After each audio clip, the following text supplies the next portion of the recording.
नमस्कार मित्रांनो. आज आपण अत्यंत महत्त्वाच्या आणि पवित्र अशा चैत्र महिन्यातील संकष्टी चतुर्थीविषयी सविस्तर माहिती जाणून घेणार आहोत. 5 एप्रिल रोजी येणारी ही चैत्र संकष्टी चतुर्थी विशेष मानली जाते. या दिवशी भगवान श्री गणेशाची उपासना केल्याने जीवनातील सर्व संकटे दूर होतात, अडथळे नष्ट होतात आणि सुख समृद्धी प्राप्त होते, असे शास्त्रात सांगितले आहे. संकष्टी चतुर्थी म्हणजे काय? संकष्टी चतुर्थी हा दिवस प्रत्येक महिन्यात येतो.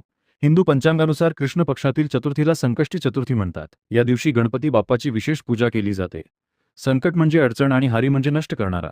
म्हणजेच संकष्टी चतुर्थी हा असा दिवस आहे जो आपल्या जीवनातील संकटे दूर करणारा आहे.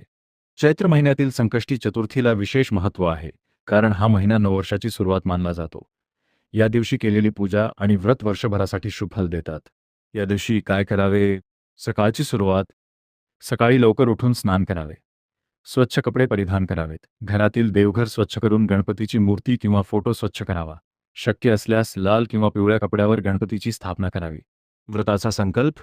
या दिवशी उपवास करणे अत्यंत शुभ मानले जाते. सकाळी गणपतीसमोर बसून व्रताचा संकल्प घ्यावा. आपल्या मनातील इच्छा सांगून आज मी संकष्टी चतुर्थीचे व्रत पाळत आहे असा संकल्प करावा. पूजा साहित्य. गणपती पूजेसाठी काही आवश्यक साहित्य ठेवावे. दुर्वा, लाल फुले, मोदक किंवा लाडू, नारळ, अगरबत्ती, दीप, हळद, कुंकू, फळे. गणपतीची विधीपूर्वक पूजा करावी. प्रथम गणपतीला अभिषेक करावा. नंतर हळद, कुंकू, अक्षता अर्पण कराव्यात. दुर्वा अर्पण करताना किमान 21 दुर्वा अर्पण कराव्यात. लाल फुले अर्पण करावेत. यानंतर गणपतीची आरती करावी. सुखकर्ता दुःखहर्ता ही आरती म्हणावी. शक्य असल्यास गणपती अथर्वशीर्षाचा पाठ करावा. या दिवशी गणपतीचे नाव जपणे अत्यंत फलदायी मानले जाते. उपवासाचे नियम. या दिवशी दिवसभर उपवास केला जातो. काही लोक फळाहार घेतात तर काही जण पूर्ण उपवास करतात. उपवास करताना सात्विक राहणे आवश्यक आहे. वाईट विचार टाळावेत. कोणाशीही वाद घालू नये. संकष्टी चतुर्थीचा मुख्य भाग म्हणजे चंद्रदर्शनानंतर व्रत सोडणे. चंद्राला अर्घ्य दिल्यानंतरच उपवास सोडला जातो. चंद्रदर्शन आणि अर्घ्य. संध्याकाळी चंद्रदर्शन करणे अत्यंत महत्त्वाचे आहे. चंद्र दिसल्यानंतर त्याला अर्घ्य द्यावे. अर्घ्य देताना पाण्यात साखर, फुले टाकून चंद्राला अर्पण करावे.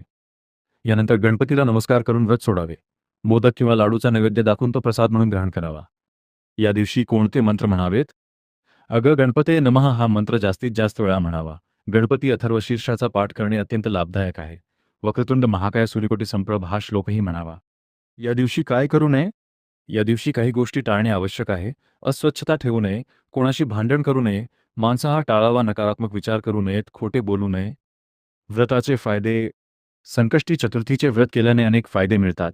जीवनातील अडथळे दूर होतात.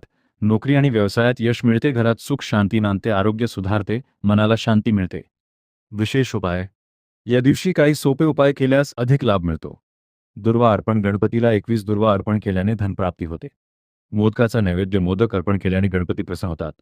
दीप लावणे. संध्याकाळी गणपतीसमोर तुपाचा दिवा लावल्याने सकारात्मक ऊर्जा वाढते. गरिबांना दान. या दिवशी गरिबांना अन्न किंवा कपडे दान करणे अत्यंत पुण्याचे काम आहे. चैत्र संकष्टीचे विशेष महत्त्व. चैत्र महिन्यातील संकष्टी चतुर्थी ही नव्या सुरुवातीचे प्रतीक आहे. या दिवशी केलेली पूजा आणि व्रत संपूर्ण वर्षभरासाठी शुभ फल देतात. जीवनात नवीन संधी मिळतात. अडथळे दूर होतात आणि सकारात्मक बदल घडतात. घरगुती वातावरण. या दिवशी घरात शांतता आणि सकारात्मक वातावरण ठेवणे अत्यंत आवश्यक आहे. देवाचे नामस्मरण करावे. भजन किंवा कीर्तन ऐकावे. कुटुंबातील सर्वांनी एकत्र येऊन पूजा केल्यास अधिक लाभ मिळतो. महिलांसाठी विशेष. महिलांनी या दिवशी व्रत केल्यास घरात सुख समृद्धी वाढते. पतीच्या आयुष्यात प्रगती होते. मुलांच्या आरोग्यासाठीही हे व्रत अत्यंत लाभदायक आहे. विद्यार्थ्यांनी या दिवशी गणपतीची पूजा केल्यास बुद्धी वाढते.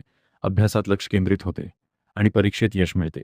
थोडक्यात 5 एप्रिल रोजी येणारी चैत्र संकष्टी चतुर्थी ही अत्यंत शुभ आणि पवित्र दिवस आहे. या दिवशी श्रद्धा आणि भक्तीने गणपतीची पूजा केल्यास जीवनातील सर्व संकटे दूर होतात आणि सुख समृद्धी प्राप्त होते. मित्रांनो, आपण सर्वांनी हा दिवस भक्तिभावाने साजरा करावा आणि गणपती बाप्पाचे आशीर्वाद मिळवावेत. आपल्या जीवनात सकारात्मक बदल घडवण्यासाठी हा दिवस एक उत्तम संधी आहे. गणपती बाप्पा मोरया. मंगलमूर्ती मोरया. धन्यवाद.